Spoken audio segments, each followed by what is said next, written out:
It's a Wednesday afternoon, and Sandra is sitting in a parking lot of a Target she just walked out of. She bought nothing. She went in for paper towels and walked every aisle for 25 minutes and came back out with nothing, because the whole time she was doing math in her head that didn't add up. She's got a paycheck coming Friday, she's got a car insurance bill that cleared this morning, she's got a debit card in her pocket that she knows, without checking, is somewhere around $300, maybe $250, maybe less.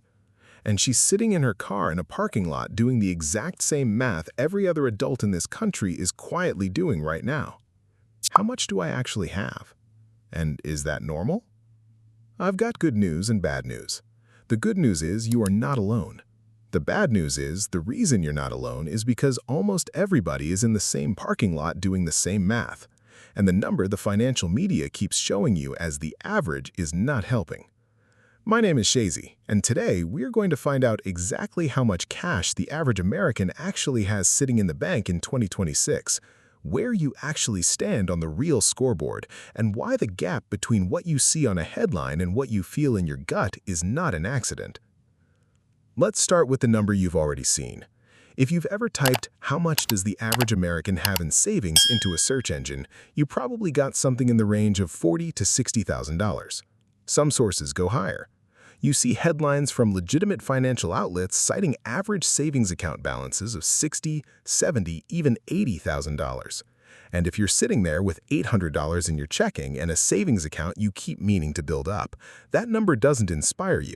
It makes you feel like a failure, like everyone else figured out something you didn't. Here is what nobody leads with. That number is not the median, it is the average. And at this point in the video, you already know what that means. The average gets destroyed by the people at the very top. A household with $2 million in liquid savings sitting next to 9 households with $3,000 each will produce an average of over $200,000 per household. Technically accurate, profoundly useless. It's like measuring the average height of 10 people when one of them is a basketball hoop. The hoop is not a person. The hoop is inflating your data and making everyone else feel short. The median savings account balance in America in 2026 is somewhere between $5,000 and $8,000. Read that again. Not $50,000, not $80,000, $5,000 to $8,000. That is the number the person standing exactly in the center of the American population has in their bank account right now. That is your neighbor. That is Sandra in the parking lot. And for a huge portion of the country, even that number is split between a checking account carrying the daily expenses and a savings account that exists mostly in theory. Now I'm going to ask you to do something. Pause the video right now. Open your banking app. Not tomorrow, right now. Add up everything in your checking, everything in your savings, every account you've got. Don't include your 401k, don't include your home equity, don't include anything you can't actually spend in the next 7 days without a penalty, just the liquid cash. Write down the number. Oh, wait. Got it? Good. Because here is the actual scoreboard for liquid savings in America in 2026, and I want you to know exactly where you're standing. If you've got less than $1,000 in the bank right now, you are in roughly the bottom third of the country. That is not a personal indictment. That is 1 in 3 Americans.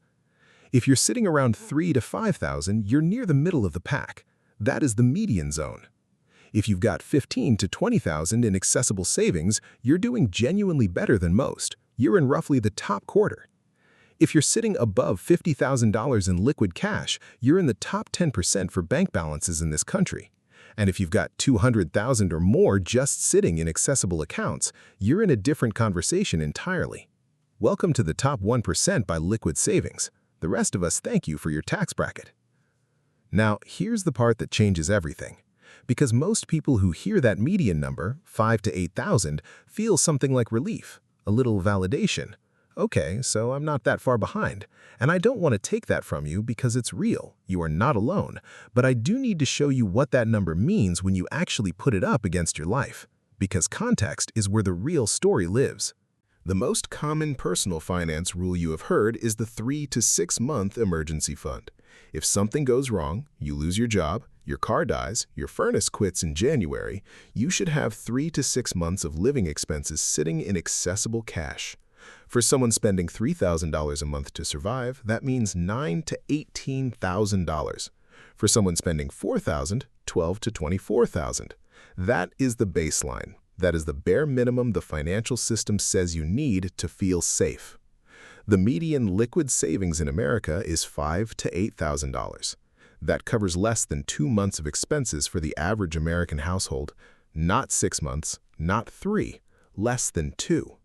For a country that runs on the idea that if you work hard and save consistently, you will be okay, we are collectively 1 bad month away from not being okay.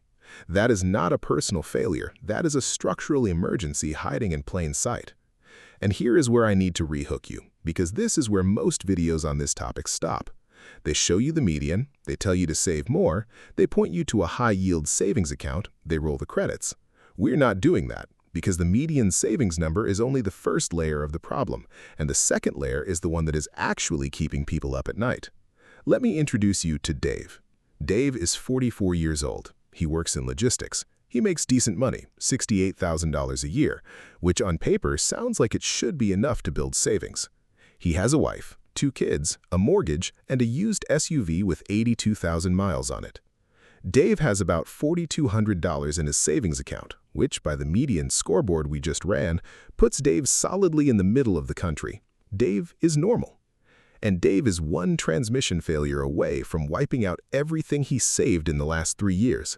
That's not a Dave problem, that's an America problem.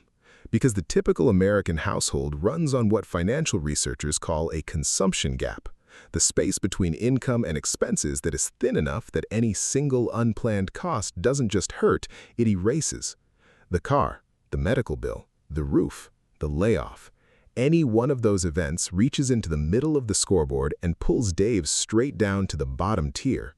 And the reason the savings never build back up is because the expenses don't stop while you're recovering. The mortgage doesn't pause, the insurance doesn't pause, the kids don't pause. Now let's get into what most people actually have, not just in a bank account, but across all their liquid and near-liquid assets. Because the bank account framing actually understates the story. According to Federal Reserve data, when you look at the total financial assets held by the typical American household, meaning everything accessible in accounts without major penalties, the median is around $15,000. That sounds better than $5,000 to $8,000, right? It's still not. Here's why. Of that $15,000, a large share is parked in accounts that people cannot psychologically access without a crisis. The savings account they've mentally labeled car replacement fund, the money market they opened and haven't touched in 4 years, the small brokerage account with 300 shares of a stock they bought on a tip in 2021 and refused to sell at a loss. None of it is money they will spend on Tuesday. Psychologically, it is frozen. Functionally, most people are running on whatever is in checking at the moment, which puts us back to the number that feels true, the $300 balance, the $250, the amount that makes you walk out of Target empty-handed. The generational picture makes this worse. If you are between 30 and 45 right now, you've had 2 once-in-a-generation financial crises hit you in your prime saving years. The 2008 collapse froze your early career. COVID froze your mid-career. In between, costs went up, wages crawled, and the window where compounding savings could have done heavy lifting was spent on surviving the immediate moment rather than preparing for the future. You were not disundisciplined. You were unlucky with the timing, and the benchmarks the industry set for you were written in a world that doesn't exist anymore. But here is where it gets genuinely uncomfortable, and I need you to stay with me, because understanding this next part is the difference between fixing the problem and just feeling bad about it. The cash crisis isn't distributed evenly, and the shape of how it's uneven is different from what most people think. It is not simply a low-income problem. Households earning $70,000, $80,000, even $90,000 a year are routinely running with less than $3,000 in accessible savings. Same income, same bill, because income does not automatically create savings.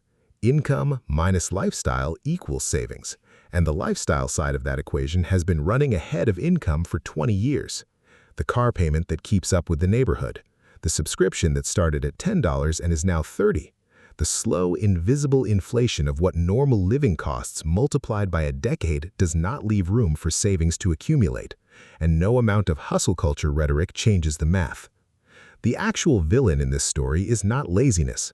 It is the gap between what it costs to live a normal American life in 2026 and what a normal American earns in 2026. That gap is the enemy of savings. It has been growing steadily, and it is the reason that the median household, the people standing dead center in the lineup from broke to billionaire, are carrying less than 2 months of protection into whatever comes next. Now, let's talk about the institutions that were supposed to help, because this is the part I'd call the false floor. For most of the last century, Americans were told there were 3 structures that would catch you if the bank account ran dry: employer benefits, credit, and family. Employer benefits meant a steady job with health coverage and maybe a pension. Credit meant a safety valve you could open in a real emergency. Family meant a network that would help you bridge the gap. Here is where all 3 have gone. Employer benefits have contracted. The pension is gone for most workers. Health coverage has become a cost-sharing arrangement where the employee absorbs more every year. The safety net inside the job has shrunk while the cost of the job not being there has grown. Credit has expanded, but not as a safety net, as a trap. The average American household now carries over $10,000 in credit card debt at interest rates north of 20%. That is not emergency coverage. That is a permanent tax on every dollar you earn, paid to the card issuer, compounding faster than your savings can grow. For Dave, every month his card balance stays above 0. The card is eating a portion of the savings he would have built. Not dramatically, just slowly, relentlessly, every single month. Like a slow leak you don't notice until the tire is flat. Family, as a backstop, has also been quietly dismantling itself, because the people you would have called are running the same numbers you are. Your parents' generation, the one that was supposed to build enough wealth to catch you, got caught in their own version of the same squeeze. Medical costs in retirement are consuming the assets they built. Long-term care is consuming what's left.